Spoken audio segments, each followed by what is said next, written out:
Good morning, ladies and gentlemen. This is Thursday Night Science Show. Today, we're going to talk about one of the separation methods, filtration. We also have a special guest who will help us to show how does filtration work. Please welcome our solid guest, Sobi. Hello everyone, I am Solby, a solid substance. Today, I am going to show you how filtration works. Firstly, what is filtration? Filtration is one of the separation methods that separates liquids and solids that do not dissolve. It is separated by the size of the particle. I will show you how this works. As Ms. Kermit had mentioned before, I'm a solid particle. Therefore, I'm going to jump into the water to show you how filtration works. Is the water ready? Yes? Great. Now, liquid and solid particles are mixed, which is a heterogeneous mixture. The mixture is poured through a piece of filter paper. While fitting the filter paper into the filter funnel, make sure to fold the filter paper in half first, then fold it half again. Next, open the center of the paper and fit it in the filter funnel. As the time passes, solid and liquid will be separated.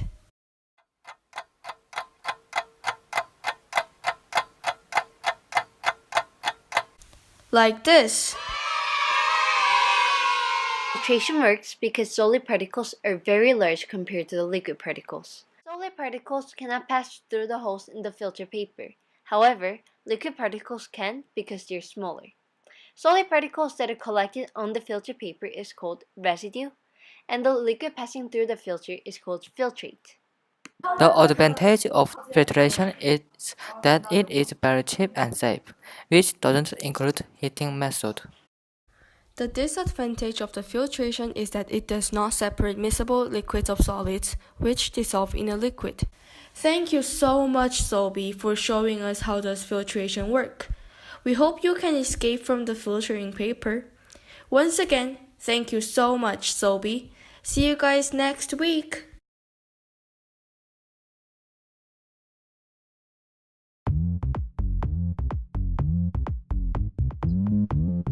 This process that is being displayed in this experiment is called decaf. This process is used to separate liquids and solids or two liquids that are immiscible, otherwise in separate layers. These states of matter are separated by the density of the two, which can then be poured out the top or left out the top.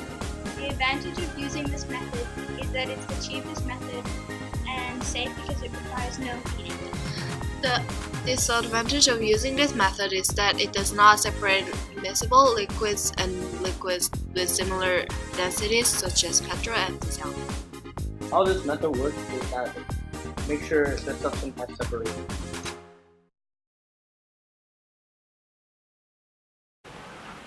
Do you know what chromatography is?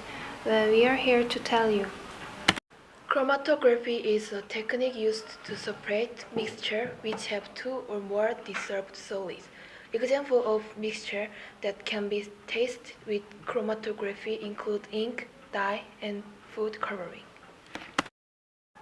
Before starting the experiment, you need to set up the chromatography paper. First, you need to draw the baseline, which should be 2 centimeters from the edge of the paper. Make sure you are using pencil. It will not dissolve in the solvent. Then you can draw a couple X's. They should be 2 centimeters apart from each other. After drawing the X's, you can take some of the ink or dye and put it on the X's. Next, fill up the beaker with about 75 milliliters of a solvent, which in our case is water. Get the chromatography paper with the dye and curl it so that it fits inside the beaker. Make sure the chromatography paper doesn't touch the beaker at the sides so that it won't affect the results. After this, you need to wait and wait and wait and wait and wait and wait and wait and wait until the solvent has separated the colors in the dye. Right now, the water is traveling up the chromatography paper and carrying the dye particles up. The dye is made of many colors. Each color's particles are different in size. When the solvent carries up the particles, the heavier and bigger particles stay at the bottom, while the smaller and lighter molecules keep going up the chromatography paper. This causes the particles to be separated depending on its size, allowing us to see them as different colored dyes. You can then take out the chromatography paper when you can see that the dye has been separated into several other colors. These are our results.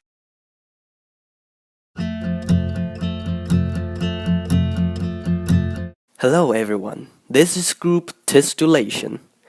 We are going to talk about simple and fractional distillation for this topic. Unlike the others, we made this special educational PowerPoint for you, which allow you to get bored. Educated. So let's get started. So first, these are the two main separating methods we're talking about. They're all distillation, but one is more advanced than another. So now, let's move on to some general stuff. Surely, both of the methods are meant to separate stuff, but what makes them so special is that they can separate two or more fully mixed liquids by associated with their distinct boiling point. Unlike some group that is separating not fully mixed liquids. Gorgeous. But what is the specific science knowledge behind it? Oh yes, the scientific logic. According to the law that says, different types of pure liquids have their own distinct boiling point. Thus, as the flame increases the temperature of the mixture, the liquid with lower boiling point will evaporate first, and the vapor will go through the tube and become condensed by the cooling water in the outer tube, and eventually drop into the beaker on the other side. Wait, what? But this is not all. Because this is only for simple distillation, there are slightly differences between simple distillation and fractional distillation. Oh no, this is going to be boring. Can I shut this down? Permission denied. To build our knowledge upon the simple distillation, instead of having only one tube, the one fractional has different layers, and the lower layer have higher temperature, vice versa. Thus, the liquids with high boiling point will condense at a lower layer of the fractionating column, and the lower ones are going for the upper layers. And this allows the separation more effective. For example, this method will increase the efficiency of refining crude oil. Oh no. In order to lower the overall price, this will benefit both secondary and the tertiary industry, specifically manufacture, power, and oil station. In this case, No. You're not teaching economics, dude. Let me back this up for you with the advantage and disadvantage of these methods. Obviously, like Brian mentioned, distillation can partly benefit the economy, as it can be used for separating crude oils such as petrol and diesel, and it is a perfect method for liquid homogeneous mixture separation. But looking at a different perspective, it contains flammable and explosive substances. Thus, it can be a high-risk experiment. Moreover, it raises the cost on the energy input of heating the water, since huge amount of heat is required, in especially fractional distillation. In addition, the fractional distillation promotes the usage of unreusable energy sources. This will increase carbon emission global-wise, which leads to global warming. What? Not again. And if the average global temperature increase, the sea level will also increase, causing floods and extreme precipitation all over the world. Can you stop? I'll shut this down for sure if you keep talking about other things. Who cares?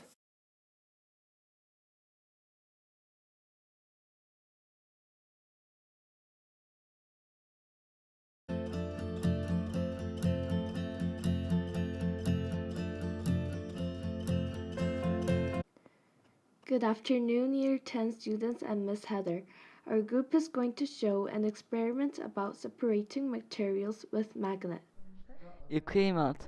First, prepare a piece of paper, salt in the beaker, iron filling, stick, magnet, and a plastic wrap. Steps. First, completely mix the iron filling and the salt using a stir stick.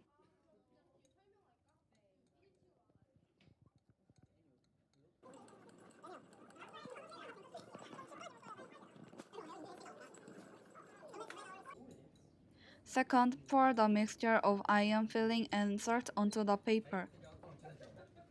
Third, by using a wrap, cover the magnet. We use the plastic wrap to easily separate the iron filling attached to the magnet. Next, separate the iron filling from the mixture by using the magnet. To make a faster progress, we use 2 more magnets to separate the iron filling.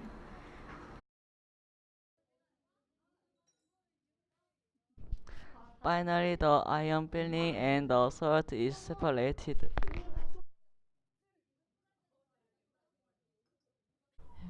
The advantage of this experiment is that it is cheap. However, the disadvantage is that it doesn't separate non-magnetic material or liquids.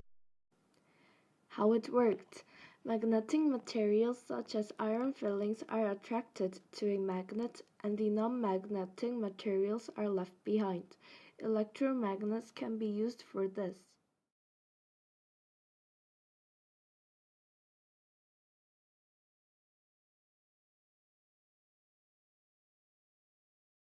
Make sure you put your glasses on. Today, we are going to talk about important ways to separate mixtures. These separated techniques are evaporation and crystallization. We will be demonstrating an experiment based on evaporation. Firstly, we need to gather the materials. For this experiment, you will have to have a heat-proof mat, tripod, Bunsen burner, gauze, a solution, which in this case is water and salt, and finally an evaporating dish. Now we should start the experiment. The first step is to take the salt and put it into a beaker. You can also eat it. Just kidding, don't eat it. When you feel that you have put enough salt in the beaker, you fill it up with water and begin to stir. Evaporation is used to separate liquids and dissolve solids. Salt is a dissolved solid and a soluble substance, so when you stir the salt should not be seen. Now, to get the salt out of the water, my friends and I will have to use heat. This is why this experiment is dangerous and causes people to burn their skin. This experiment needs heat to work. That is why we need protection such as lab coats and goggles, but we still use this technique because it is extremely cheap and easy.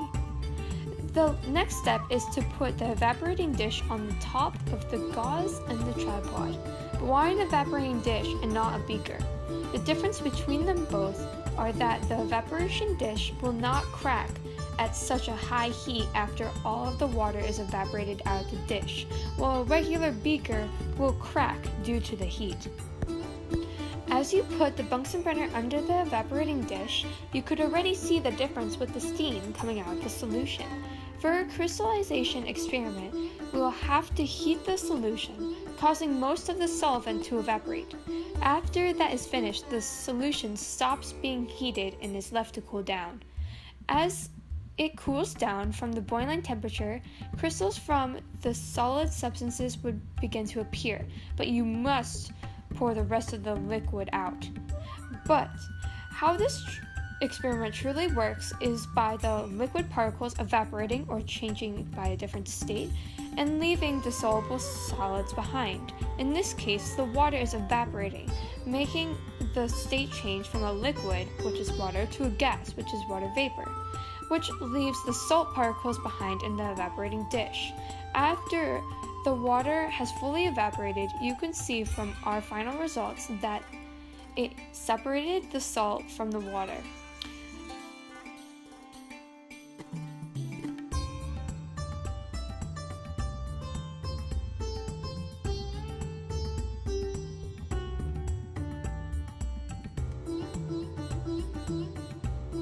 Now while we're putting the materials away, please be careful.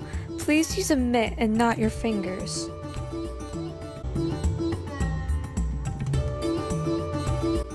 Especially for the gauze. No, do not touch it with your hand.